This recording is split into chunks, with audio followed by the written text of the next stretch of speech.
My name is Dayanne Figueroa. I am a proud first-generation Mexican-American, a criminal justice major, a single mother, and a future law student. What happened to me almost exactly 2 months ago on October 10, 2025, was not law enforcement.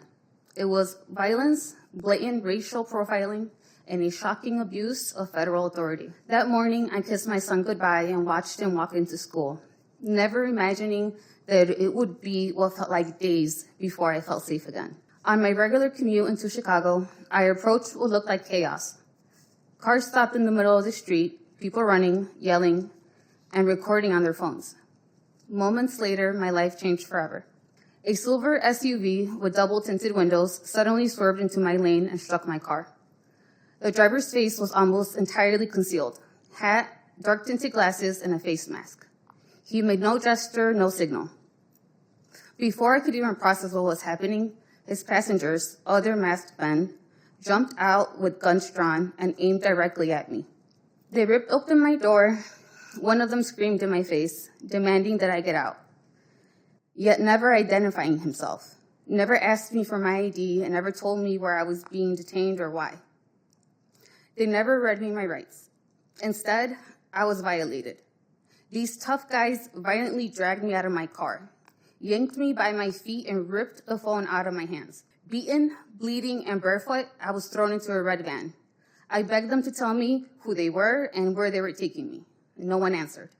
I was shoved into the edge of a third-row seat. No seatbelt, suffocating body heat, and no air conditioning. I was wedged between two terrified Latino men who did not speak English. We were all handcuffed, unsecured, helpless, and I went into a full panic attack. While I was shaking, crying, gasping for air, and banging my own head against the window, screaming for help, hoping someone from the outside could hear me, they raised their phones and began to photograph me. Two more masked men in full black tactical gear, carrying professional cameras, had been circling me from the beginning, documenting my terror. Where those images ended up, only God knows. I was not treated like a human being, and I was certainly not treated like a U.S. citizen, but I was preyed upon. They were proud to have captured me. I was first violated at the Broadview Immigration Detention Center, and eventually while in FBI custody in Lombard, Illinois. Everything moved quickly and without explanation. I was fingerprinted, photographed, and swabbed for DNA, and fully processed and identified, all while my physical condition was rapidly worsening. I repeatedly told them that I was recovering from 2 recent kidney surgeries. No one took it seriously until I began to pee blood. I begged for help, for a phone call, a lawyer, for water, bandages, anything to ease the pain. Instead, I was laughed at and thrown into a filthy jail cell. The toilet available for me was under direct surveillance. With no privacy, no dignity, and unbearable pain, I had no choice but to use it. When visible blood appeared, their soulless demeanor finally vanished. Not out of care, but because they didn't want me to die in their custody.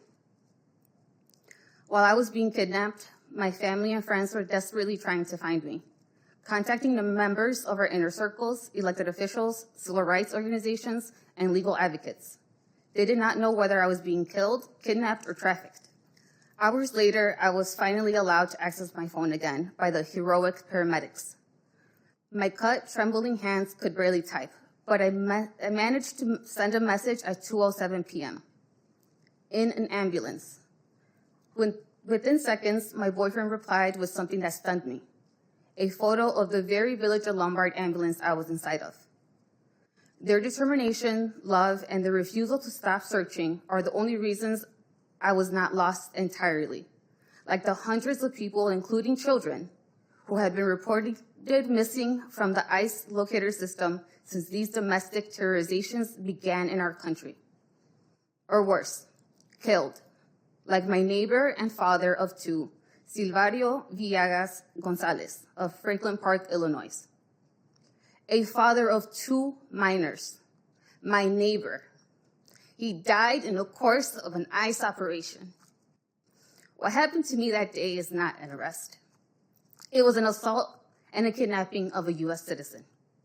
I was never arrested, I was never charged, has never given an explanation or an apology. But the damage is done, and it continues. I suffer severe bruising, nerve damage, a broken tooth, and aggravated injuries to my leg and wrists. My surgically repaired kidney became swollen and inflamed. And emotionally, I developed PTSD, panic attacks, and severe anxiety. I swear I've been kidnapped in my nightmares every single night since. Weeks later, a disturbing pattern emerged. Reports of nearly identical incidents. This time, a man with schizophrenia was kidnapped and later released in a completely different town by the same masked agents, using the same reckless tactics and the same red van they used to attack me in. Despite everything, I am here. I am standing and I am speaking because I refuse ICE to rewrite my story. I refuse to let fear silence me. This was not just an incident, it was a violation of my physical being, my rights, my dignity, and my humanity. And I will not rest until there's accountability, transparency, and change. Thank you. Thank you very much.